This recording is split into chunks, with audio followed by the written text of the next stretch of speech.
Welcome back to Ripon Mondal blogs. আর আজকে আমি নেমে পড়েছি মাঠে, মানে টাকা ইনকাম করতে আর আমার গাড়িটাকে নিয়ে। তো এখান থেকে একটা বারাসাত টানলো 400 টাকা। 400 টাকা বারাসাত গেলে এখন বুকিং পাবো কি পাবো না সেটা নিয়ে একটা দ্বিধায় আছি, ঠিক আছে। তারপরে এখন বড় বাজার টানছে, বড় বাজারে বক্কম বুকিং আছে অন 97। বড় বাজারে গেলে না আমি হাতা মাথা পাবো না, ঠিক আছে, গাড়ি কোন দিকে নিয়ে যাবো।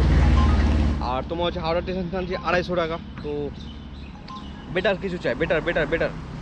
বারাসাতেটা যাওয়া যায়, কিন্তু বারাসাতে গেলে ওখান থেকে রিটার্ন পাওয়া যায় না। আমি বহুবার গেছি আর বহুবার ওখানে আটকে পড়ে গেছি, ঠিক আছে, বহুবার ওখানে আটকে গেছি, মানে কোনো বুকিং পাইনি রিটার্ন।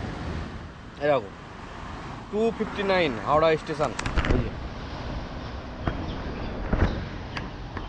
400-500 কালকে রাতে একটা ভক্কম বুকিং ঢুকেছিল কাঁচরাপাড়া 1985 টাকা না কত, ঠিক আছে, আমি ধরতে পারলাম না একটুখানির জন্য, জাস্ট একটুখানির জন্য হিট মেরেছি, ততক্ষণে অন্য কেউ ধরে নিয়েছে, ঠিক আছে। নাহলে না অর্ডারটা ধরে নিতাম আমি, আর ধরে নিলেই কেল্লা ফতে হয়ে যেত কালকে, ঠিক আছে।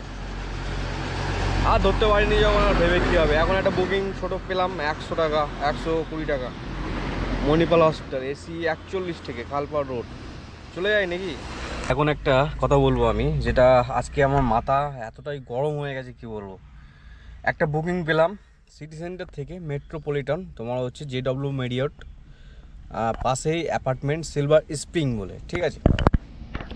তো ওনার বুকিংটা পেলাম আমি 223 টাকা, আমি চলে গেলাম। এখন আমি যখনই সিটি সেন্টার থেকে সোজা বেঙ্গল কেমিক্যালে বাইপাসে উঠলাম, ওখান থেকে রাস্তা মাত্র কত জানো, 6 কিলোমিটার সিটি সেন্টার থেকে, ঠিক আছে। সেই রাস্তা পার হতে আমার 40 মিনিট সময় লাগলো এসিতে। 500 টাকার তেল ভরেছে সকালবেলা, 900 টাকার কাজ হয়েছে, সিএনজি পেট্রোল শেষ হয়ে গেছে, ঠিক আছে। তাও সিএনজিতে কনভার্ট করে যেতে হয়েছে, সিএনজিও নেই, এক দাগ সিএনজি আছে, এক দাগের থেকেও সেটাও এমার্জেন্সি হয়ে গেছে, ঠিক আছে।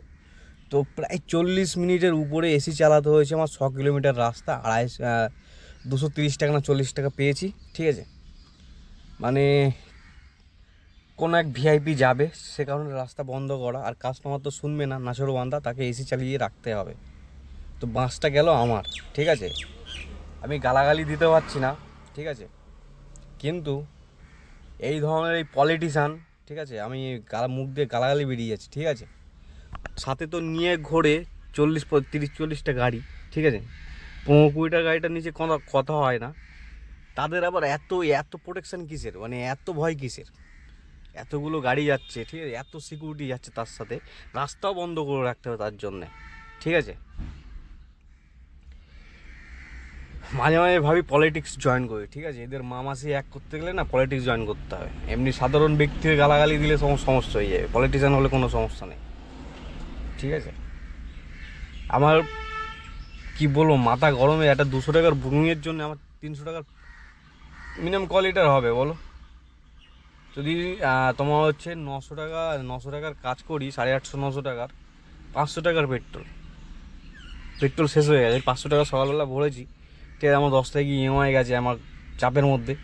তারপরে তোমার হচ্ছে আমি ভাবলাম 500 টাকার পেট্রোল ভরি, 1000 টাকার মতো কাজ করি, তারপর আবার 500 টাকা ভরে নেবো। সিএনজির লাইনে ছিলাম, সিএনজি পাইনি, ঠিক আছে। তো এই অবস্থা, কি বলবে তোমরাই বলো। এখন বাড়িতে খাবার নিয়েছেন, ঘড়িতে বাজে রাত কেন বলছি রে, দুপুর 3টে বাজে, ঠিক আছে। তখন খাওয়া দাওয়া করে নিই, দিয়ে আর 1000 টাকার মতো এখন আবার 600 টাকার পেট্রোল ভরলাম, ঠিক আছে। আমার ফুল করার ক্ষমতা নেই এখন, আবার গাড়িতে সার্ভিসে নিয়ে যেতে হবে গাড়ি। তো মোটামুটি 800-900 টাকার কাজ করি, দিয়ে সিএনজি লাইনে লাগিয়ে চলে যাবো। মানে কালকে সিএনজি ভরে তারপর কাজ করবো, তার আগে আর হবে না। সিএনজি মানে এমার্জেন্সির জন্য সিএনজি রাখতে হবে, এটাই হচ্ছে মেন ব্যাপার। আর জ্যামের মধ্যে গাড়ির মধ্যে ঘুমিয়ে গেছিলাম, ঠিক আছে। তোমার হচ্ছে ওই যে বুকিংটা ওরকম হলো, তারপরে খাওয়া দাওয়া করলাম, দিয়ে ঘুমিয়ে গেছিলাম গাড়ির মধ্যে, এই ঘুম ভাঙলো। আর টাকাটা কম দিল না, পুরো মুডটা আমার চড়ে গেছে, কাজ করার কোনো ইচ্ছাই আর নেই, ঠিক আছে। হালকা করে বৃষ্টি শুরু হয়েছে, মনে হয় বৃষ্টি হবে এখনই। আর বাইরের পরিস্থিতিটা ঠিক নেই।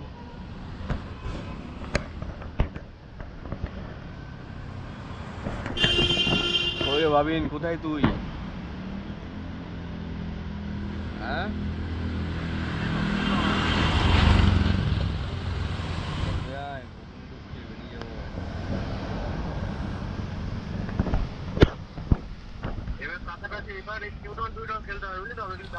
আমি আর বাইরে যাবোই না, 400-500 টাকা কাজ করবো, আমি বাড়ি যাবো। ভালো লাগে, কালকে আগে সিএনজি ভরতে হবে।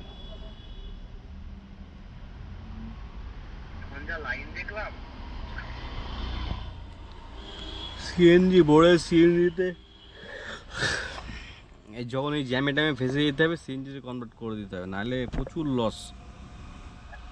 পেট্রোল হু হু করে খাচ্ছে।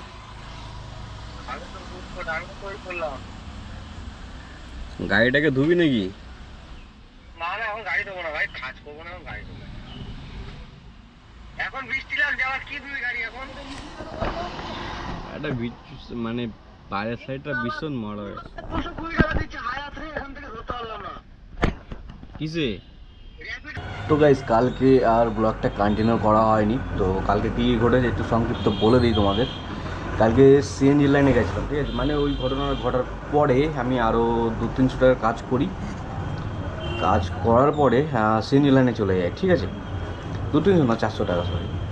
তারপর সিএনজি লাইনে চলে যাই। সিএনজি লাইনে গিয়ে সিএনজিটা মানে সিএনজি ভরবো বলে প্ল্যান করি। তো সে লাস্ট অব্দি মুখের কাছে গিয়ে সিএনজি শেষ হয়ে যায়। তো আমি ফাইনালি বাড়িতে চলে আসি। বাড়িতে আসার পরে আজ সকালে এখন এই মুহূর্তে এখন অলরেডি কটা বাজে ঘড়িতেই তোমাদের 10টা 18 হয়েছে ঘড়িটার সময়। আর তারিখ হচ্ছে 12ই জুলাই।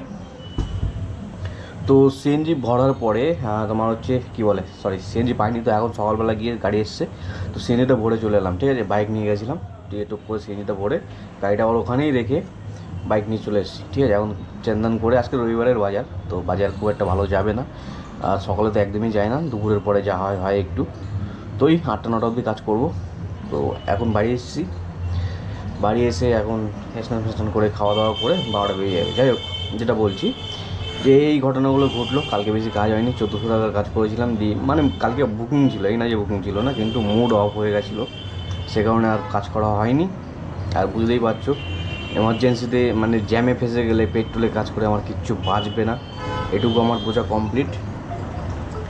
তো এটাই ছিল সংক্ষিপ্ত বিবরণ। আর একটা কথা, এই 29শে জুলাই আমার জন্মদিন। তো জন্মদিনে কী করা উচিত, মানে কী ধরনের ব্লগ করা উচিত তোমরা সাজেস্ট করতে পারো। আর কে কে আমার মোটো ব্লগ দেখোনি, মানে মোটো ব্লগ অনেক দিন করা হয়নি, তো কারা কারা মিস করছো তারাও বলতে পারো। কারণ আমিও অনেক মিস করছি, অনেক দিন মোটো ব্লগ করা হয়নি, তো আমি একটু মোটো ব্লগ করতে চাই।